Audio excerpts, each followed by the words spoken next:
Ladies and gentlemen, we are witnessing history repeat itself in the most calculated way possible. Tonight, we aren't just reporting on a business deal. We are reporting on a seismic shift that is shaking the very heart of Africa. A story that echoes far beyond the banks of the Congo River and into the boardrooms of Silicon Valley.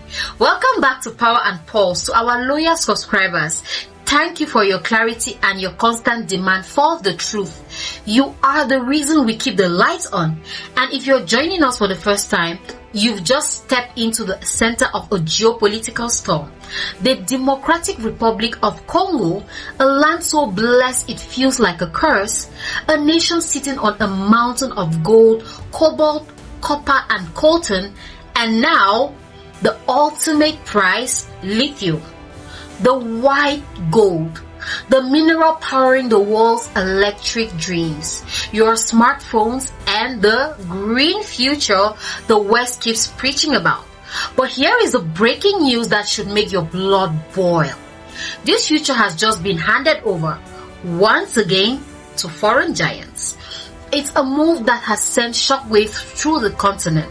The government of President Felix Tshisekedi has granted 7 mining licenses to a US-based company called Cobalt Metals.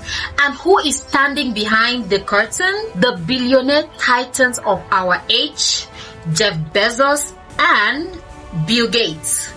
7 licenses, not 1, not 2, 7. At the stake is one of the largest lithium reserves on the planet. 44 million tons buried beneath the red soil of Monono. Now, pause. Ask yourself, how many decades have passed where Congo's riches were extracted, yet its people remain the poorest on earth? How many peace deals and the UN mission must we endure before we realize the game hasn't changed? Colonialism didn't die, it just started wearing a Silicon Valley hoodie. Tonight, we aren't just looking at a contract, we are looking at a pattern of betrayal. We are looking at the billionaires' smile versus the Congolese tears. Stay with me, because what you are about to hear will shock you. It will anger you. And if you have a pulse, it will awaken you. For months, the Western media has been patting itself on the back. They celebrated a peace process in the Congo. There were smiles in Washington, high-level speeches about regional stability, and vague promises of support.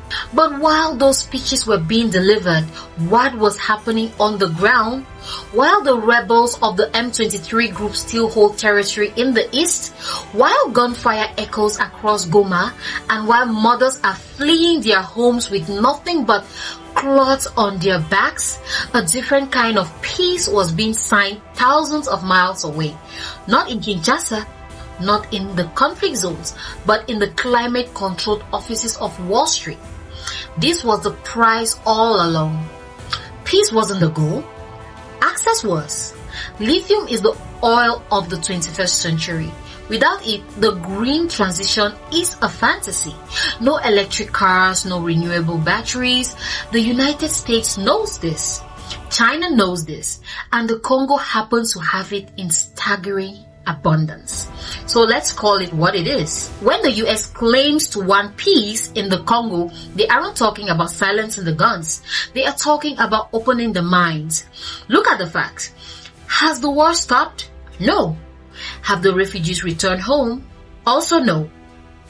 Have the schools in North Kivu reopened? Absolutely not. But have the mining licenses been signed? Absolutely. That isn't peace, that is plunder. Now, we have to talk about the man in the chair. President Felix Tshisekedi. This is the man trusted with protecting supremacy of the nation. The man who promised a new Congo. But what did he do when the billionaire came knocking? Did he negotiate for Congolese ownership? Did he demand the processing plants to be built in Monono to create millions of local jobs? Or did he sign the papers like so many of his predecessors, trading long-term autonomy for short-term praise from Western capitals? In the world of geopolitics, there are no accidents. There are only interests. By handing over the keys to Bezos and Gates, Tshisekedi has effectively outsourced the future of the Congolese youth. Congo's wealth should be its shield, not its curse.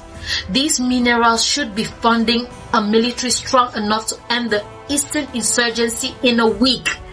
They should be building infrastructure that rivals Europe. But instead, we see a government that serves outsiders before it serves its own people. It is a century-old curse of extractive leadership. Let's leave the boardrooms of Washington and Geneva for a second. Let's walk the mud roads of Eastern Congo. What do you see? You don't see electric vehicles. You see columns of displaced people. You see villages where the state exists only as a memory. You see the resource curse in its most brutal form. The so-called peace deal that allowed cobalt metals to step in has done zero to silence the gunfire in Beni or Butembo. In fact, in many areas, the scramble for land has only heightened the tension. Why is it that the land that powers the world is the same land that lives in total darkness? This is the cruelest irony of the modern age. Congo supplies the world with the minerals for clean energy, yet millions of Congolese citizens have no electricity. Your phone is powered by Congo, but the child who mined the ore doesn't have a school to go to. This is betrayal by those sworn to protect. It is betrayal by those who wear the fine suits but trade away the soul of their nation for foreign applause. History will not forget this.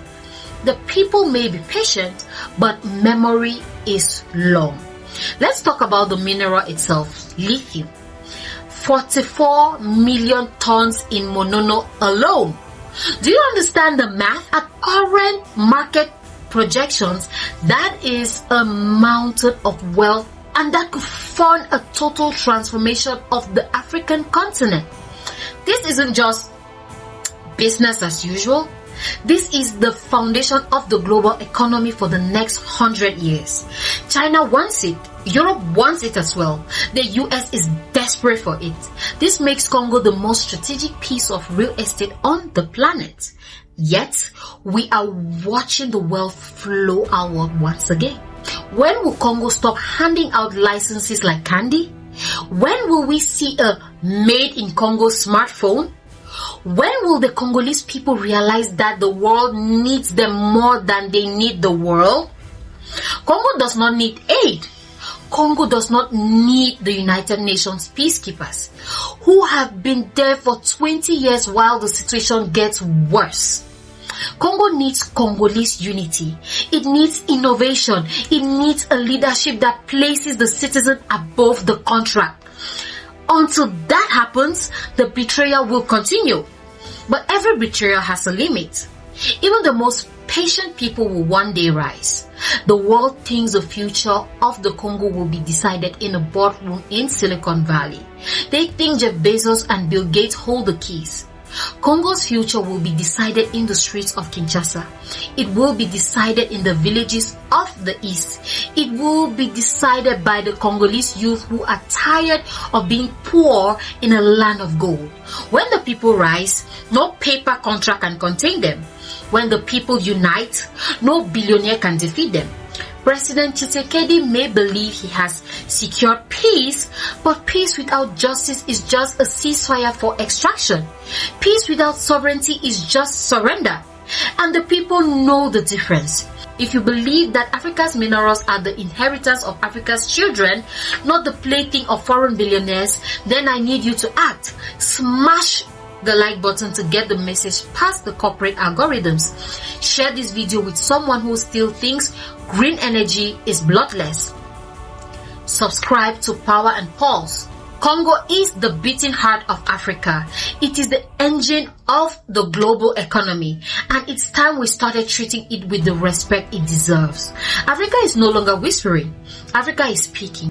And we at Power and Pulse are here to make sure the world hears every word. Keep your eyes open. Stay informed because the hour of decision is here. I'm your host, Marie. This is Power and Pulse, and I'll see you in the next one.